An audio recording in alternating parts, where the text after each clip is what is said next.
Alrighty, we're back. It is Monday, much probably to everyone's disappointment, but it is Monday, and that means I'm starting my Yu-Gi-Oh! Week. And this one is Alexis against Yugi.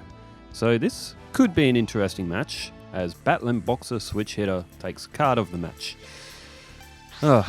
Well, I was going to upload on Friday last week, as sometimes I skip Fridays. Fridays are like a 50-50, but depends what's happening.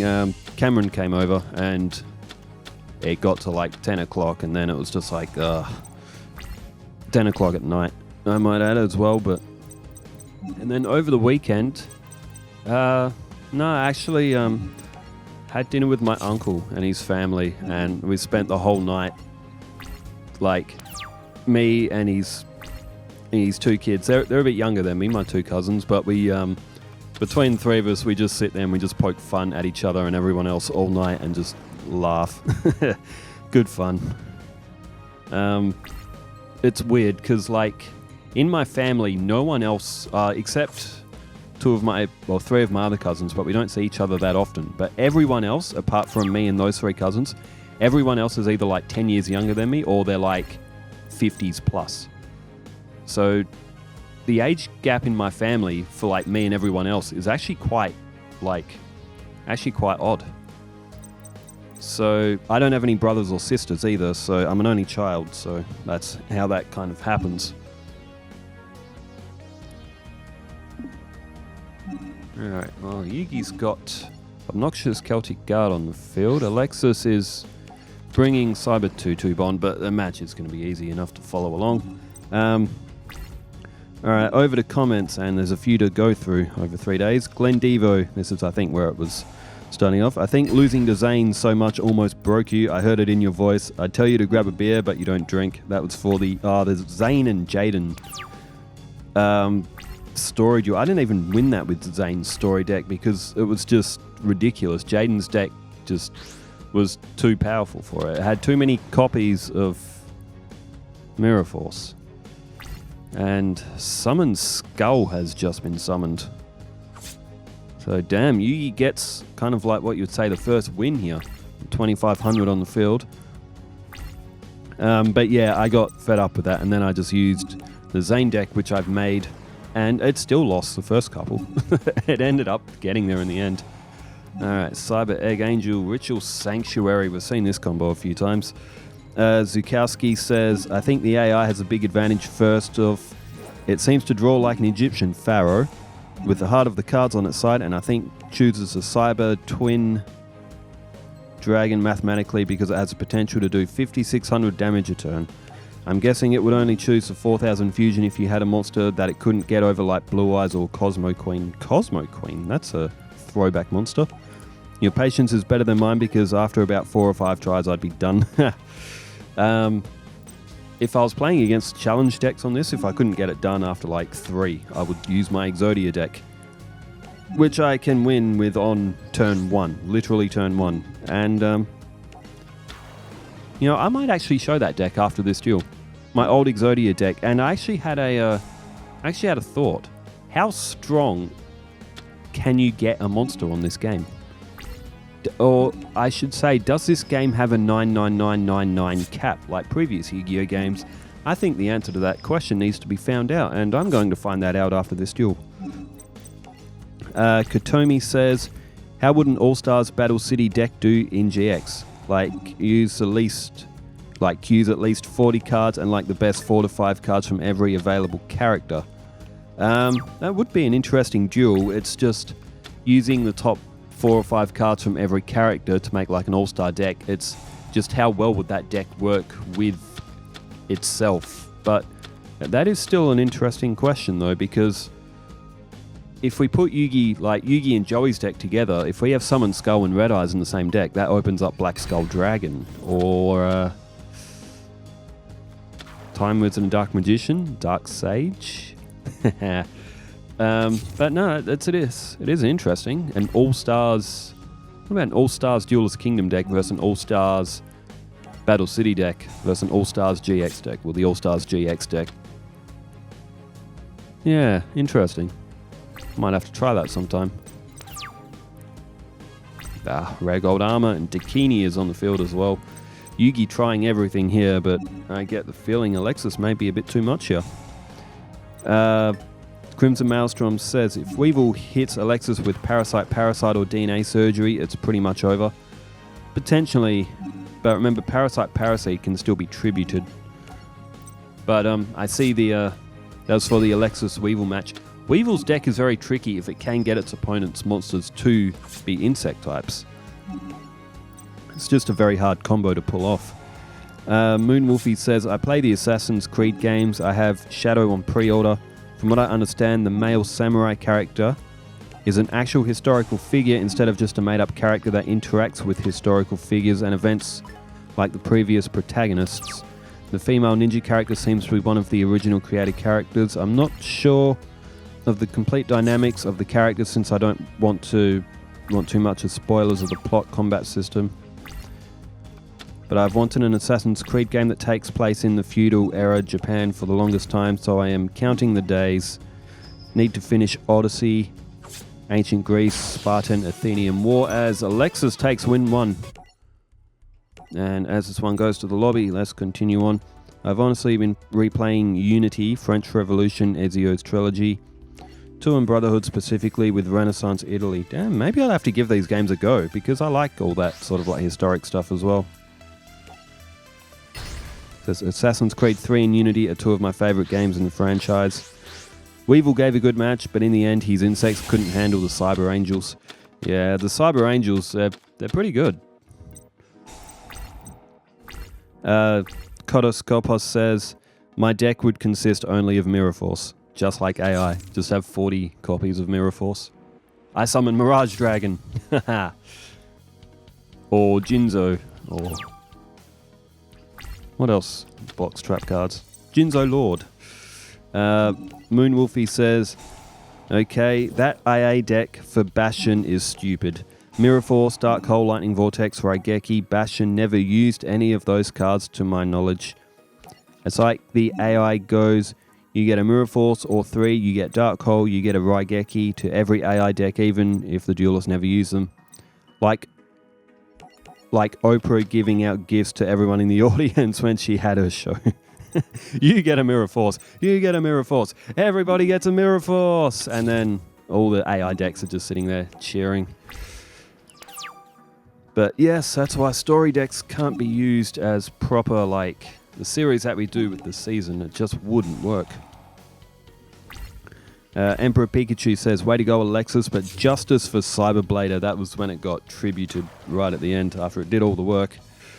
Atada1008 says, you need to try the tag duels. I have a lot of fun with my friends on that one. That's one I really do want to try out, the tag duels games, but just getting a copy of them. Emulator is an option, but I try not to use emulators where possible. I have to take a trip to the retro game store again at some point, see if I can find some of those old Yu-Gi-Oh games. Silas DC says, say what you will about the match, but I would say always Weevil Underpants, because that's how I feel about him. He's about as good as a ball movement. As good as a ball movement. Yeah, I mean, Weevil, he has his place in the show, I guess. Comedic relief.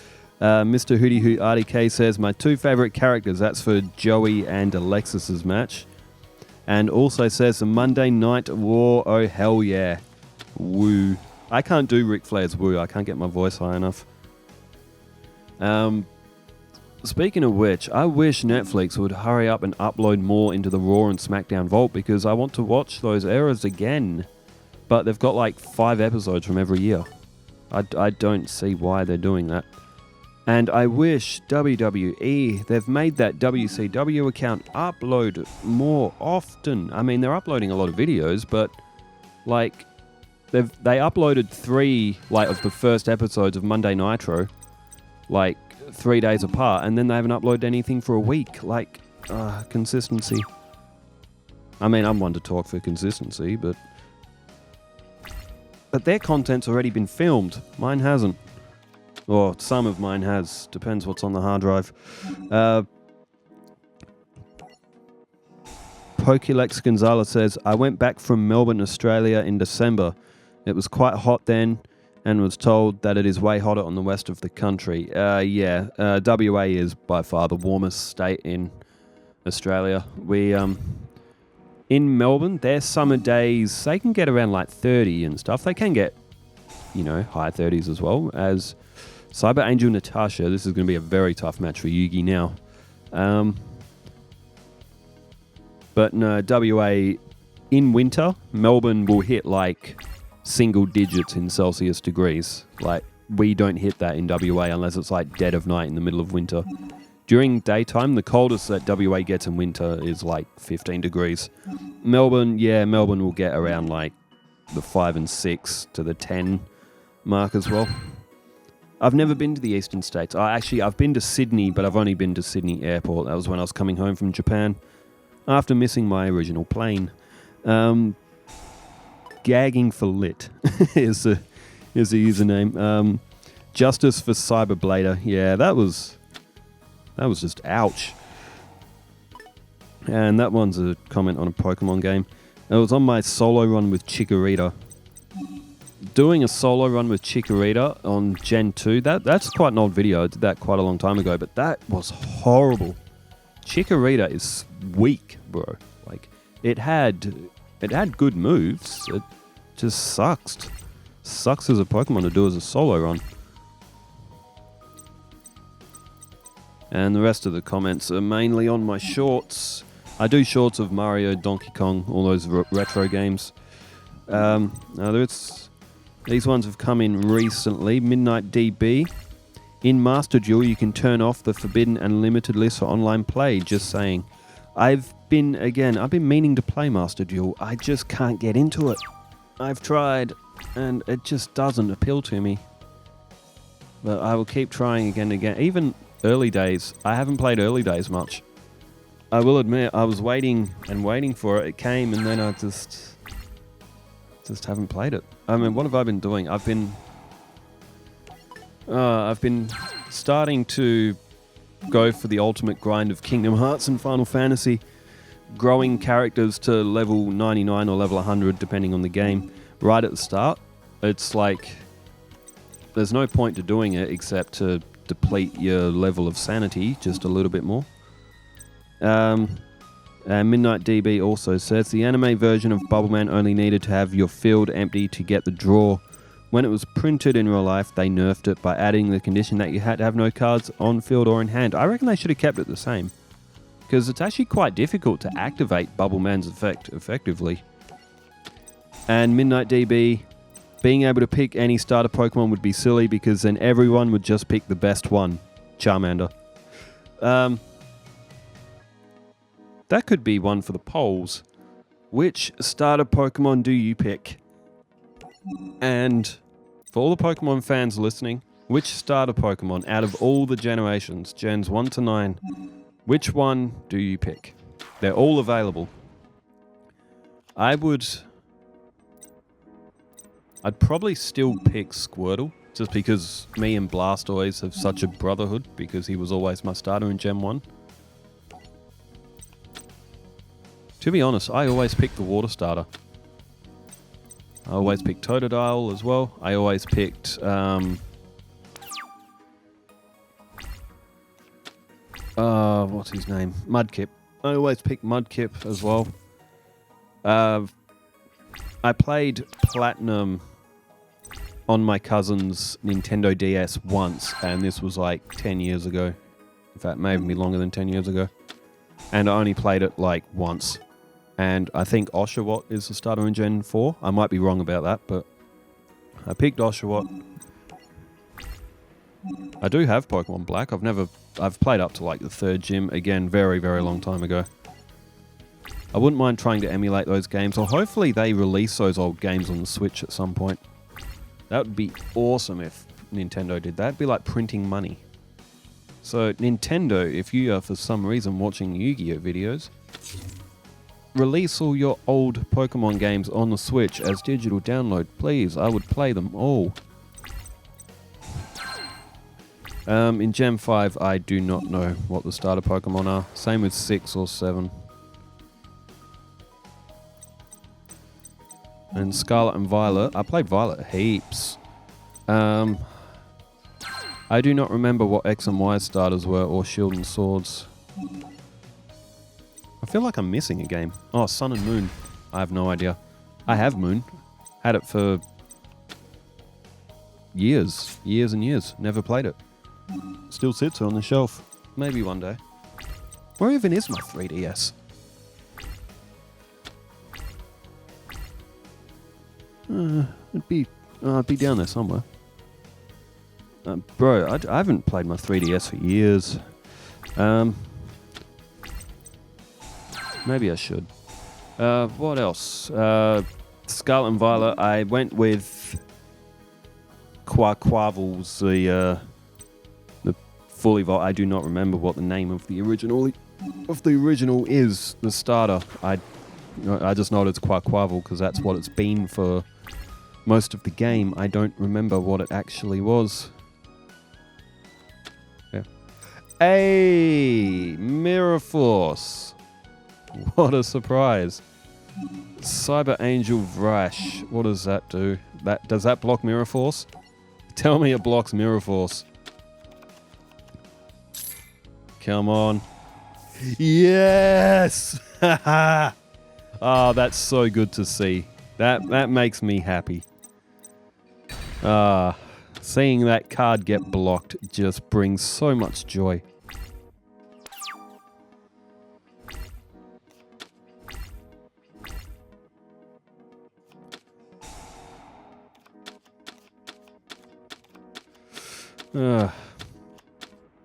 Hey, remove trap. That means Natasha can attack. Take your pick. Yugi's cooked. He didn't. He took Monster Reborn, I guess, so he could get something to the field. The thing is, I don't think there's really anything in the graveyard that's going to do anything for him. He had different dimension.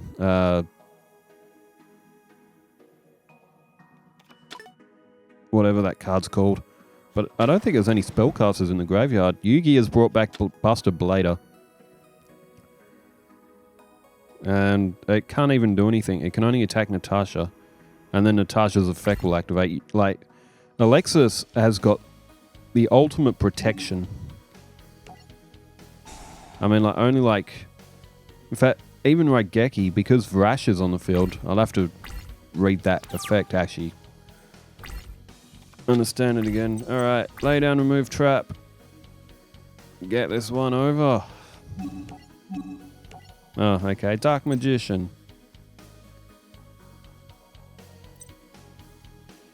What? What are you doing? Oh, never mind.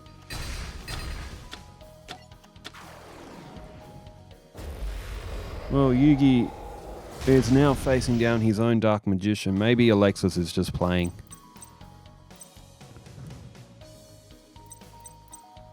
Or maybe just noticing that there was a remove trap in hand. Cyber Gymnast activates. A12 Cyber. It's to the graveyard.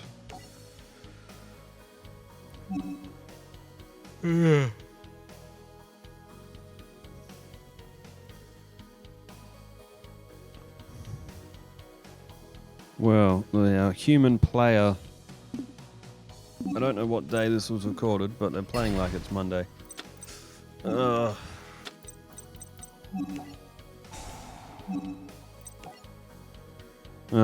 in good fun. I mean, I don't think it's...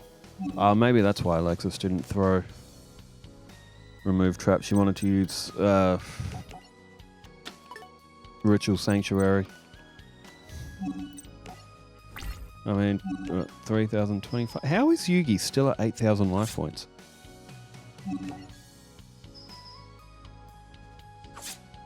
This is like the first time Yugi's been attacked for the whole match. It's turn 18, and he just lost 6,300 life points in one turn. Wait. 6,300? Yeah. Yeah. 2 cards face down on the field for Yugi. He's already used Mirror Force, so I think... Hey, there's Cyber Tutu. I believe this one may be coming to a close. Unless Yugi... I don't think he's got anything else in his deck. And Yugi has been thwarted by his own Dark Magician, which just makes the victory all that sweeter. Okay, well, as I said, I am going to do my my old Exodia deck, because I've had requests before of people wanting to see it in action to summon Exodia on one turn. And there is also a story deck coming up later on. It will be Jaden and Atticus, so that should be fun. Thanks everybody for tuning in, and thanks for leaving all the comments wherever you are in the world. Stay safe, take care, farewell.